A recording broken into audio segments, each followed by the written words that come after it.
Growing soybeans can be risky, but Mzansi's farmers say it's worth it considering the profitable turnover. And this week, we share a guide to get started. Now, it may not be an issue for home gardeners, but powdery mildew on tomatoes is a headache for commercial food producers and agriculturalists growing their crops in greenhouses. AECI Plant Health joins us to identify it and ways to treat this common threat. Now, the recent ravaging floods in KwaZulu Natal have left many farmers vulnerable. Mzansi's cane growers were not spared, losing more than 250,000 hectares of cane with extensive crop and root damage, requiring massive replanting to bring them into production again. We're joined by the Chief Executive Officer of the South African Canegrowers Association, Dr. Thomas Funke. Our book of the week is The Execution Factor, the one skill that drives success, by Kim Perell. And our farmer tip of the week comes from Leona Archary, CEO of the Agricultural Development Agency. This is Farmers Inside Track, supported by Food for Mzansi. Inspiration for your business and life. From South Africa's farmers and agripreneurs. Hey, I'm Mzansi, and welcome to episode 125 of Farmers Inside Track. I'm your host, Mildew. Let's get straight into that promised guide to starting a soybean farm in South Africa. Nicole Ludolf chats to Mpumalanga soybean and maize farmer, Dani Bester. Thank you so much, Dawn. Dani, can you tell us a bit about how you became a soybean farmer? I went to Potchefstroom to the agricultural college there, and I finished my studies there, and then I joined my father here on the farm 15, 16 years ago. As the time went on, we were fortunate to grow in the farming operation. I farm with maize and soybeans and sunflowers, and then we have the beef herd component as well on the farm. The soybean farming. Can you tell me a bit about how you got into that? Was that something that your father had started, or was it something that you had started on the farm? My father, he was one of the first guys that planted soybeans in those years. Those years, it was really something that was not that common. But I remember even from that young age, the improvement that we had in the soil and also the corn following soybeans was doing so much better. We turned rotation between sunflower or maize for a few years because the herbicide control on the soybeans wasn't as easy as it is today. Because those years we didn't have any glyphosate or any other options to control weeds. Everything had to be done mechanically. The gene pool that we had to select varieties from wasn't as great as it is today. So it was a bit of a challenge. I think in 2002, I told my father, I think it's time to go back to the soybeans. You can't go monoculture in farming. That is not a good practice according to me. You have to mimic nature and you have to go to different species. You have to go and do different crops that you have to do.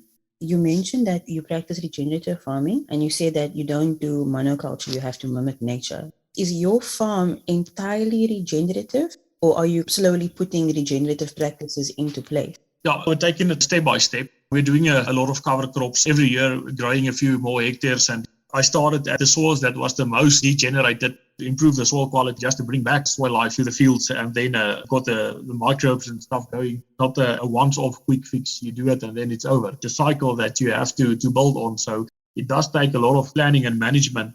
How many soybean varieties are there in South Africa? If I have to give a quick number, I think there will be easily an excess of about, 50 plus varieties. Which variety you farm with on your farm? I'm a firm believer in the genetics that we're receiving from Argentina and Brazil. They are leaders when it comes to soybean production, so we get a lot of genetics from them. So I'm a believer in the Don Mario genetics. On my farm, they do give me really good yields. What is the soil that these South American varieties prefer?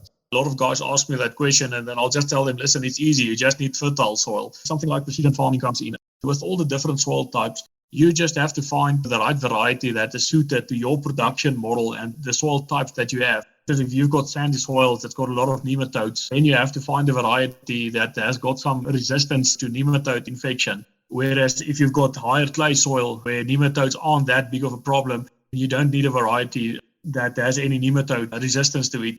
If you've got soils with good drainage, soybeans don't like too much water because of the rhizobium that has to do some nitrogen binding. What is your biggest challenge as a soybean farmer in South Africa? That is dependent on the amount of oxygen in the soil as well. The deeper the soil, the better. Are there certain climates that soybeans prefer? You don't want really hot days. Soybeans, they will abort all of their flowers and some of their pods. The temperatures get too high.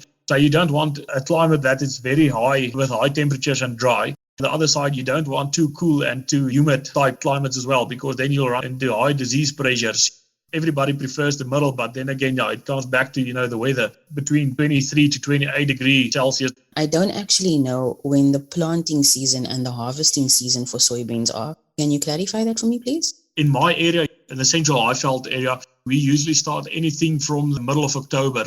You have to wait for the soil to warm up. You have to get to at least 16 degrees Celsius, 18 degrees even better.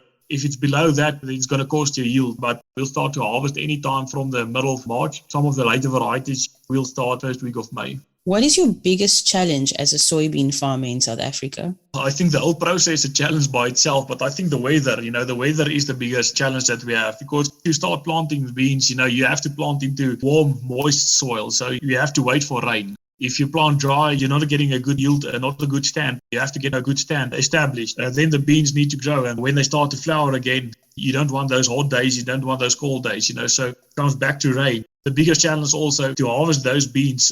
My father always told, before you start planting your beans, make sure that your combine is already gone through and is ready to harvest. Soybeans, when they dry down, they need to be harvested. If you wait too long, the pods will shatter and you'll lose a lot of crop. You can lose all of your crop if you don't harvest them in time. And also, usually the harvest problem is either your combine or the weather that's not permitting you to go into harvest. So the weather always has the final say when it comes to soybean production. What would you say is the biggest reward? As soon as you go to the following maize crop that follows the soybeans, you get some extra nitrogen credits from the soybeans that they bind through the nodules that they have. You can reduce your fertilizer, amount of nitrogen fertilizer on your following crop. You're getting about, let's say, 20 to 30 kilograms of free nitrogen from your soybeans. And apart from that, your soil tilth improves so much by soybeans that it will actually loosen the soil for you in a big way because of the fact that it's got a taproot. And if you've got any diseases on your maize and stuff like that, you break that cycle as soon as you bring in the soybean.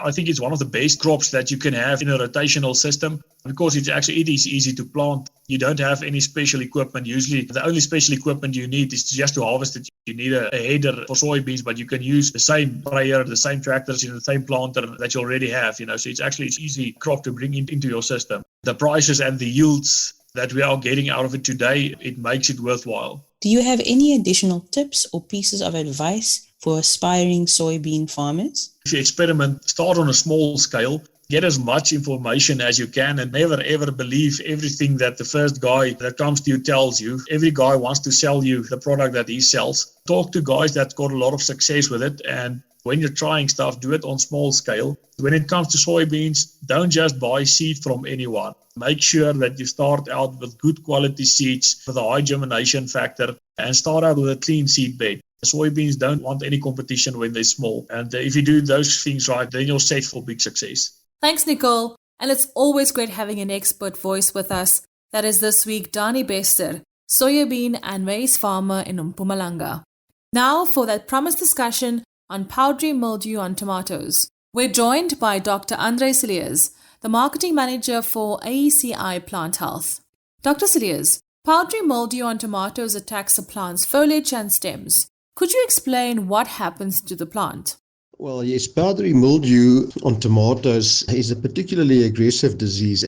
What it does to the plant is it actually destroys the leaf almost completely in some cases, which of course reduces photosynthetic capacity of the plant, which affects yield and so on. And the other thing that it does is often the taste of the fruit that is produced is affected because of this, because of the non-photosynthetic leaves.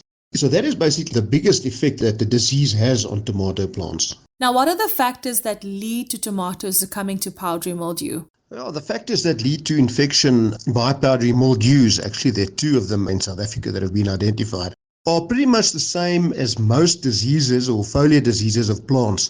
The infection occurs under conditions of moisture on the leaf and, of course, develops under those conditions. Now, the danger of powdery mildew on tomatoes is that it develops very quickly and under different conditions. So even though it's dry and not moist as at the time of infection, one does get a spread of the disease.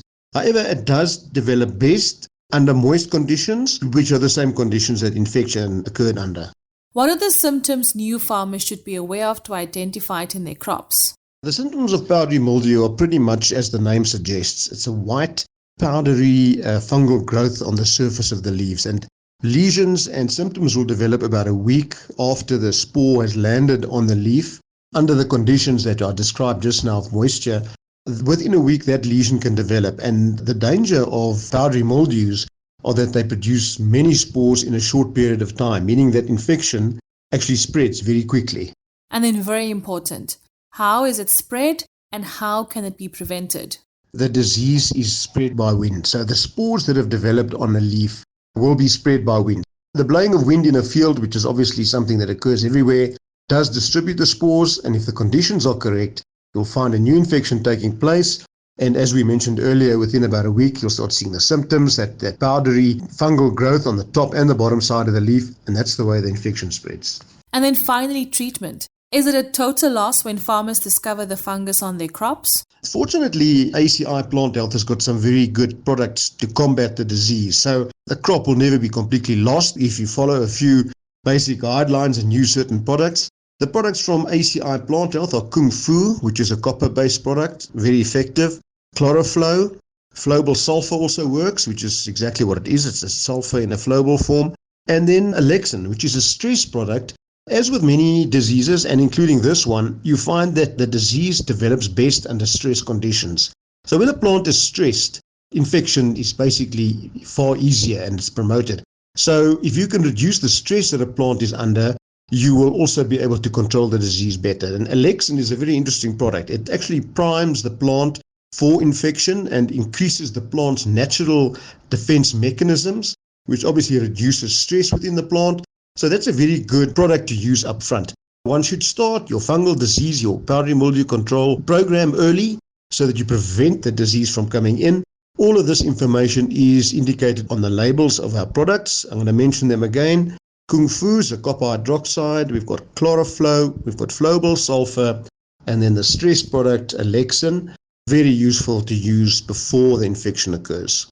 Thank you so much for joining us here on Farmers Inside Track once again. Dr. Andre Cilliers, the Marketing Manager for AECI Plant Health. Now, from plant health to climate change and the implications on agriculture, we've all seen the ravaging floods in KwaZulu Natal that left many farmers vulnerable. Mzansi's cane growers were not spared. The Chief Executive Officer of the South African Canegrowers Association, Dr. Thomas Funke, joins us now to talk about the ripple effects of the devastation and their recovery plans. Now, you've surveyed over 300 sugarcane growers after the floods in KZN. Let's start with a breakdown of the damage to farmers in this region. It's been devastating. What we've seen is total hectares destroyed. And so with the unrest, your cane got burnt and growers were either able to harvest it, take it to the mill still and get some form of income. But in this instance, we've seen landslides of hectares where the entire crop and the roots have just been washed down the hill, very often into rivers, and they eventually end up in the sea. So complete destruction. 2,500 hectares have been hit by this impact. And we've calculated in all instances, there was mature cane on those fields.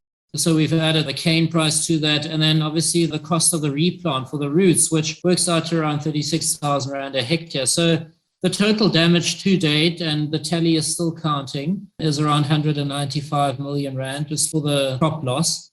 And then on top of that, we've got farm infrastructure that was severely damaged.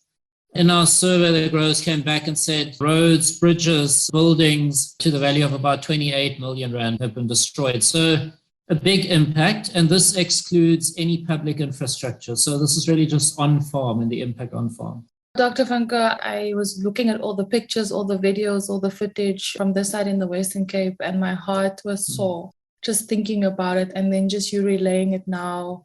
Like you mentioned, a number of local roads, bridges were also washed away. What is the impact on farmers who need to obviously access these routes for farm inputs and for agricultural workers to travel to these farms to continue the work that needs to go on, to be able to do the work that farmers need to do? What happens now? What's the situation?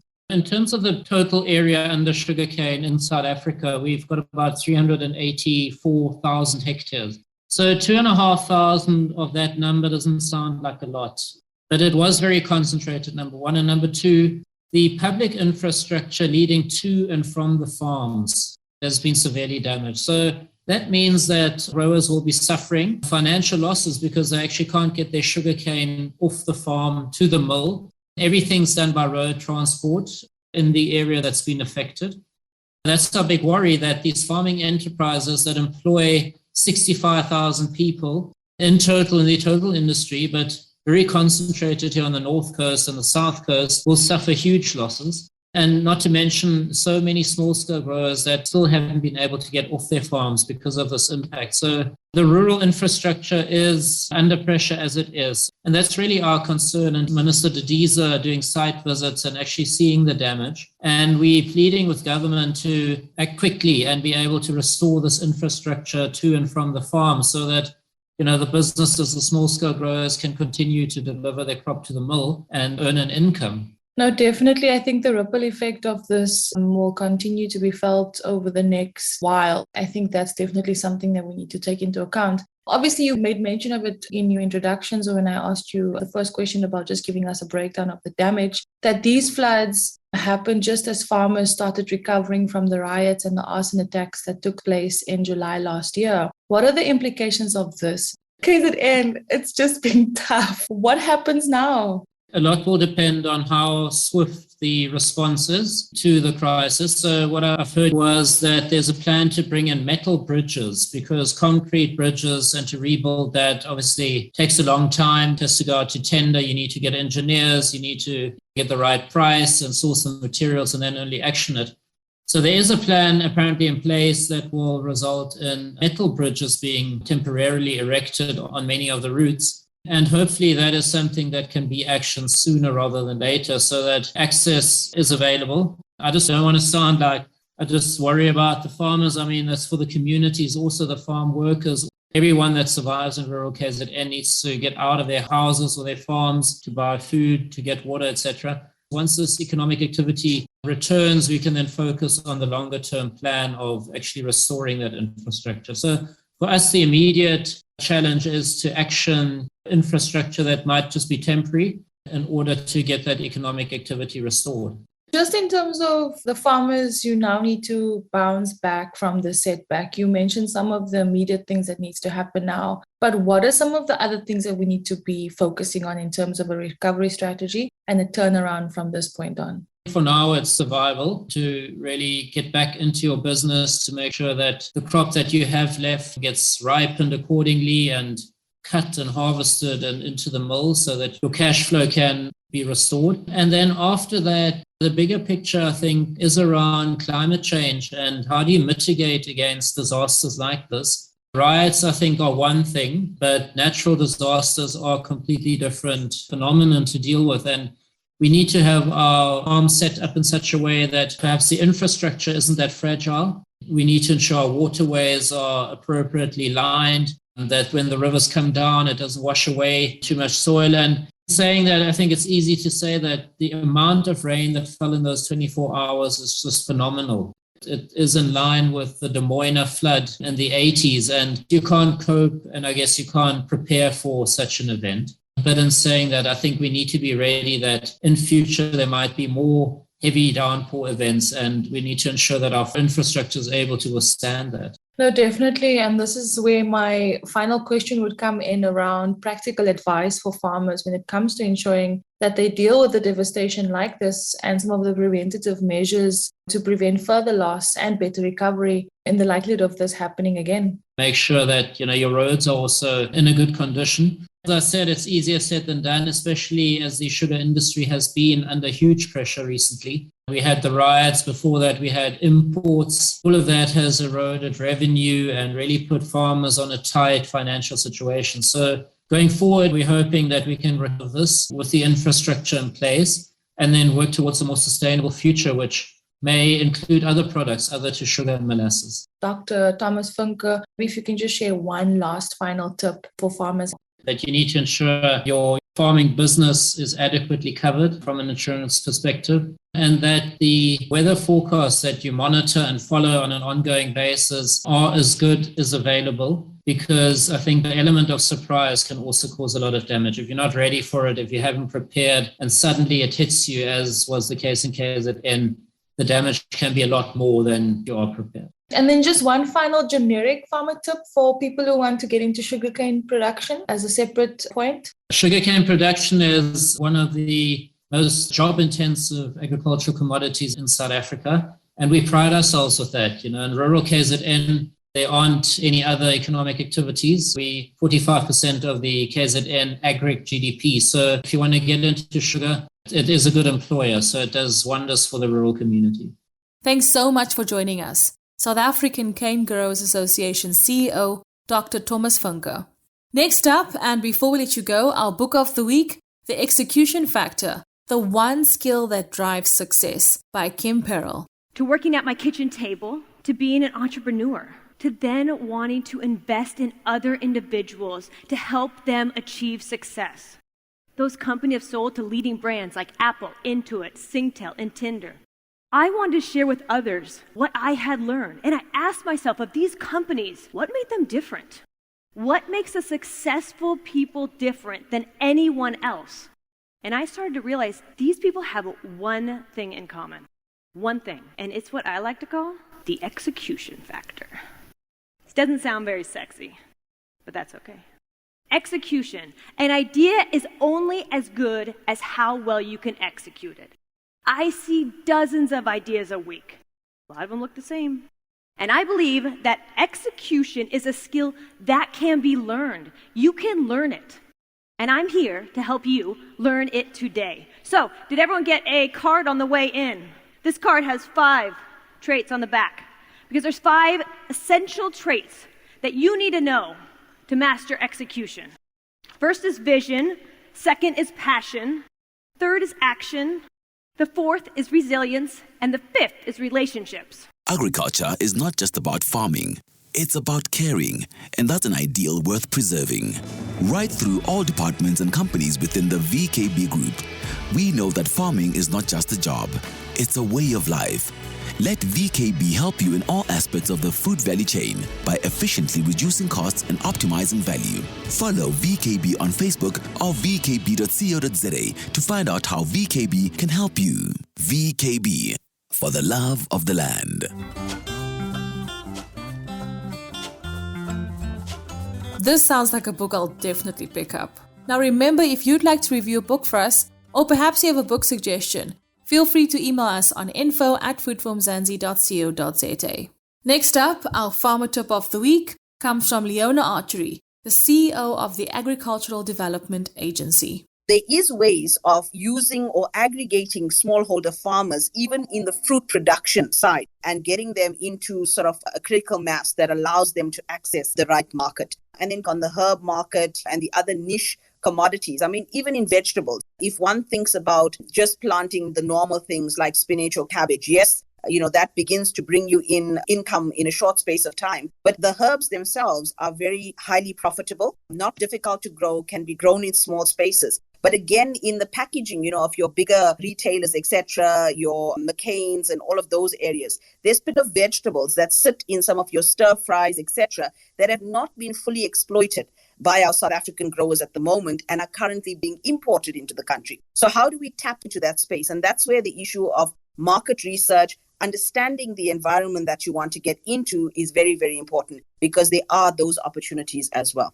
And our farmer tip of the week from Leona Archary, CEO of the Agricultural Development Agency, brings us to the end of another exciting episode. Remember, if you loved this podcast, please rate it and share it with your friends, family members, and fellow farmers. And don't forget to follow us on social media. That's Facebook, Instagram, Twitter, as well as our weekly sessions on Twitter Spaces called Gather to Grow. And then, of course, our sister publication, foodforafrica.com, where we share inspiration and news from across the continent. Now, from me, Donumdu, Nicole Ludolf, and our producer, Megan van de Vent, and the rest of the Food for Mzansi team, have an awesome week. Bye for now. Life in South Africa can be a lot. Scroll through Twitter for a minute and tell me I'm wrong. Thank God for South Africans though, right? We're inspiring, and even on the bad days, we fight back with a smile. That's why I love Food for Mzansi so much. They're not ashamed to celebrate the ordinary unsung heroes who work every day to put food on our nation's tables. Go to foodformzansi.co.za and never miss an inspiring story.